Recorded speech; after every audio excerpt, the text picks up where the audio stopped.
नमस्कार बंधुरा मायर किचेने आपनादेर सबाइके स्वागत। आज आमी पटल आलुर एक निरामिष पातला झोल रान्ना करछि। এই তরকারিটা রুটি লুচি এবং বাচ্চাদের খাওয়াতে পারবেন এবং খুবই স্বাস্থ্যকর। তো চলুন দেখি আমি রান্না করতে কি কি জিনিস লাগছে এবং কি কিভাবে রান্না করছি। তো প্রথমেই এখানে আমি কড়াইতে তেল দিয়ে দিয়েছি। তো তেলটা গরম হয়ে গেছে, তেলে এখন কালো জিরে ফোড়ন দিয়ে দেবো।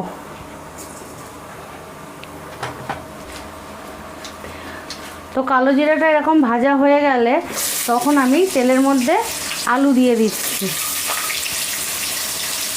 আলুটা আপনারা যে যার প্রয়োজন মতন দেবেন।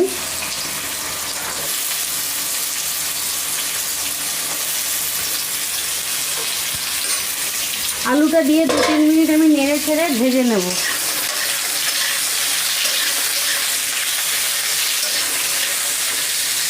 ঢাকনা দিয়ে ঢেকে দিয়ে আমি আবার খানিকক্ষণ পরে নেড়ে নেব। তো ঢাকনাটা তুলে আমি এখন আবার নাড়িয়ে নেব।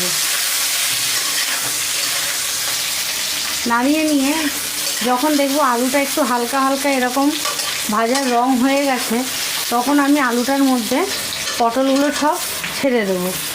আমি পটলগুলো এরকম খোসা ছাড়িয়ে এরকম এক একটা পটলকে আমি 4 টুকরো করে নিয়েছি, এরকম 4 টুকরো করে নিয়েছি।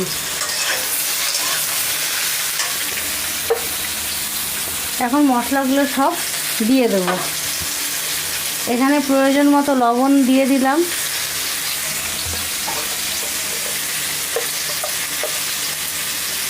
এখানে 1 চামচ জিরের গুঁড়ো দিয়ে দিলাম।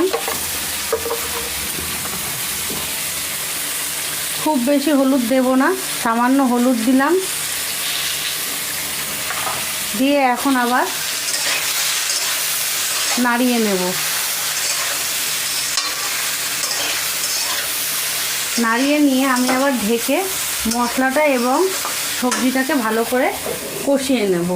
তো বন্ধুরা, আমার চ্যানেলের রান্নাগুলো যদি আপনাদের ভালো লেগে থাকে অবশ্যই করে লাইক করবেন এবং কমেন্ট করে আমাকে জানাতে ভুলবেন না। আর হ্যাঁ, বানিয়ে তো অবশ্যই খাবেন, আত্মীয় স্বজন বন্ধু বান্ধব সবার সাথে শেয়ার করবেন। আর চ্যানেলটিকে কিন্তু অবশ্যই করে সাবস্ক্রাইব করে দেবেন আর পাশে থাকা বেল নোটিফিকেশানটি অন করে দেবেন। তো ঢাকনাটা তুলে আমি এখন আর একবার একটু নাড়িয়ে নেব।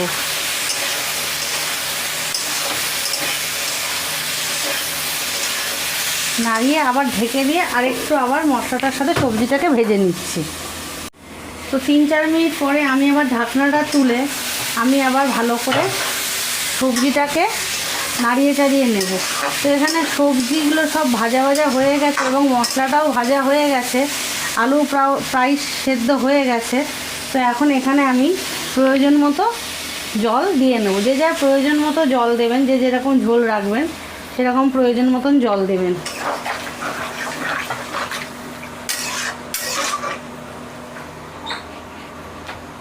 তো এই সময় আমি এখানে সামান্য মিষ্টি দিয়ে দিচ্ছি। মিষ্টিটা যে যার প্রয়োজন মতন দেবেন।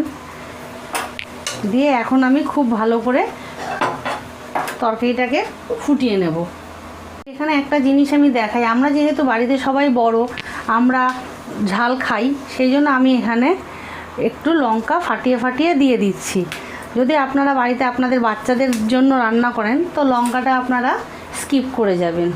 তো এখন ঝোলটা আমি খুব ভালো করে ফুটিয়ে নিচ্ছি। তো ঝোলটা এখানে আমি ফুটিয়ে আমার যতটুকু প্রয়োজন আমি ততটুকু করে নিয়েছি।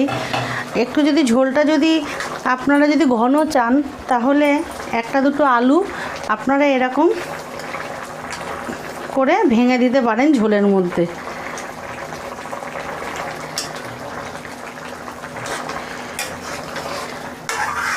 এবারে আমি আলু কয়েকটা ভেঙে দিয়েছি বলে আমি আর 1 মিনিট একটু ফুটিয়ে নেব। ফুটিয়ে আমি গ্যাসটাকে অফ করে দেব। তো আমি ঝোলটা একটু ভালো করে ফুটিয়ে নিয়েছি আলুটা ভেঙে দেওয়ার পরে। তো ঝোলটা আমার যতটুকু প্রয়োজন আমি রেখে আমার মতন করে নিয়েছি। আপনাদের যতটুকু প্রয়োজন হবে ততটুকু আপনারা ঝোল রাখবেন। তো রান্নাটা হয়ে গেছে, আমি এখন গ্যাসটা অফ করে 2 মিনিটের জন্য ঢেকে রেখে দেব। তো আমার আলু পটলের নিরামিষ পাতলা ঝোল রেডি। তো সার্ভ করব এখন আমি।